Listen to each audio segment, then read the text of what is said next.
Hello everyone. I created this video about making my dream retro arcade. A short backstory. It all started during the pandemic when we were all stuck at home and trying to keep ourselves busy and not bored.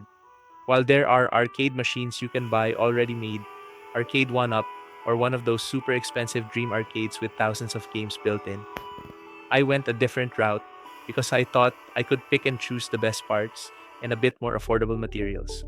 I bought the cabinets from Gameroom Solutions. I think the quality of the materials is a ton better than Arcade One Up, and it's like building IKEA furniture.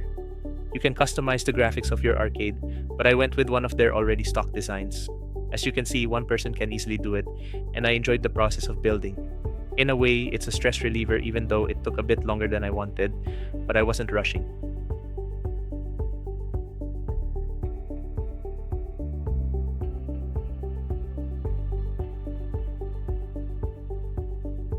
For the most part, I used Reddit as one of my main resources of information of building your own. I initially went with a RetroPie computer to run emulators. It's a bit of learning, but the main one you need to do is find the best gaming build for RetroPie that suits your ideal collection of games.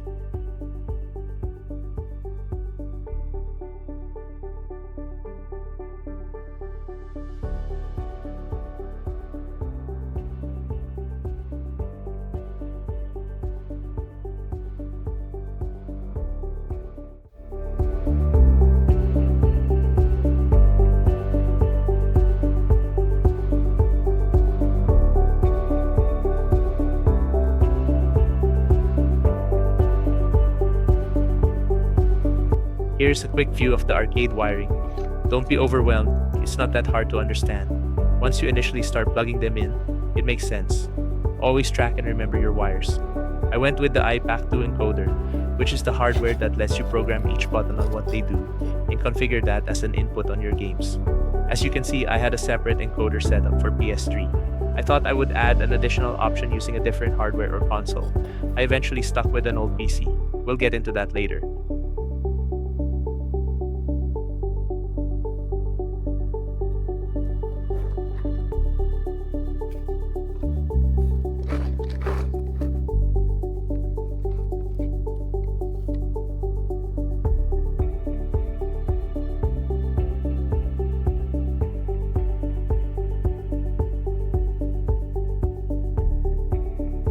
I also added some lighting setup using some cheap RGB light stripes you can get on Amazon. It adds a nice touch when playing at night and can be synced with the audio of the game. Here you can see I repurposed an old PC speaker to save money. It works fine, to be honest, but you can get an actual speaker with the amp to have proper audio as you like. Depending on your choice of cabinet size, I went with their recommended perfect size monitor, which is 22 inches. There are bigger options that can go up to 32 inches. Here's a quick preview of my latest setup using older PC parts, but I'll get into that detail in a bit. Here's an SP case that has a cool retro Famicom look. Inside is the RetroPie computer that can only run most retro emulation games. For less than $100, you can have a nice little computer for you to run programs, in this case, an emulation. In my latest setup, I wanted to play both retro games and modern games, pretty much 2D fighting games like Tekken 8, Street Fighter 6, all the Marvel vs. fighting games, and so on. As you can see, you can buy an open case or test a bench PC hardware on Amazon, so you can save space and more air.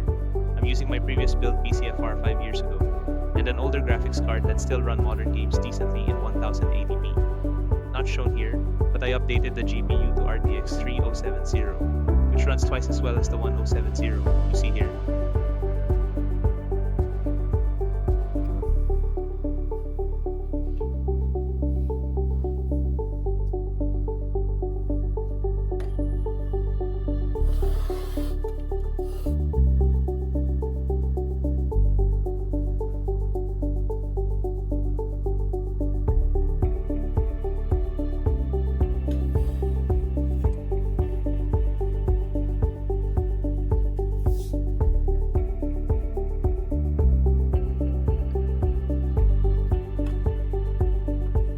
I bought this big on power button on Amazon to have a friendlier switch in the front of the arcade. As the machine starts up, you can customize your PC profile, name, and automatically load Big Box, which is part of the launch box that creates a nice looking interface of all your game collection. The paid version of it is definitely worth the price.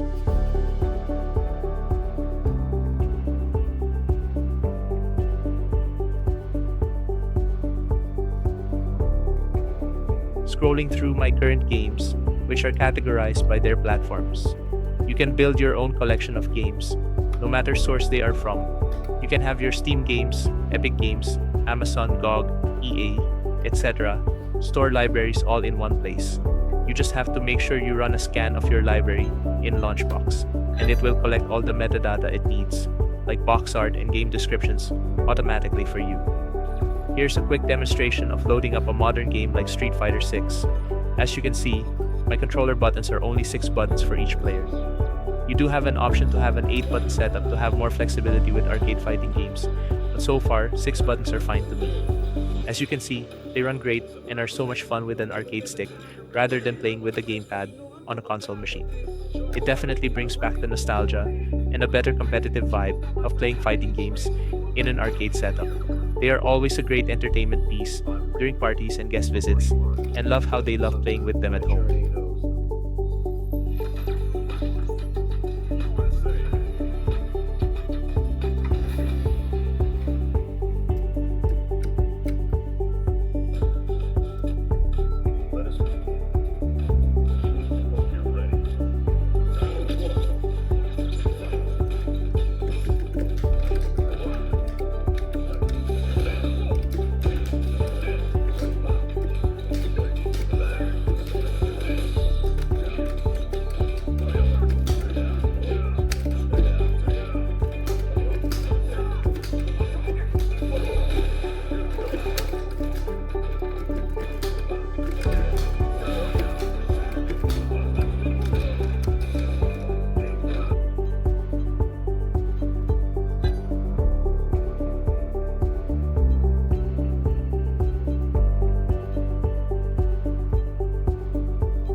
Here's a sample of one of the retro games that is emulated.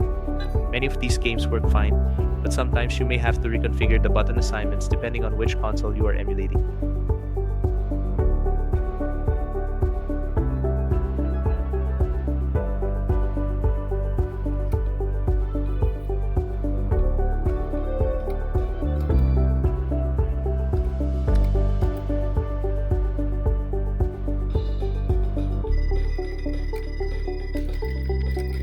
I'll show you some of the resources to start with.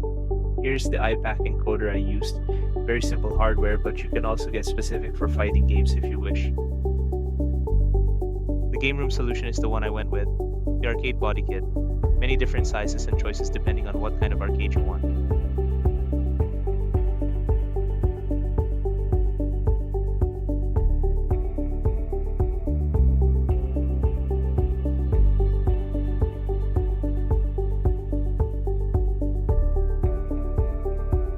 Paradise Arcade Shop is like a one-stop shop for all the arcade parts you need. This is where I bought most of my arcade sticks, buttons, wiring, etc. I went with Sanwa because I think it feels great. It's best for fighting games in Japan-style arcades.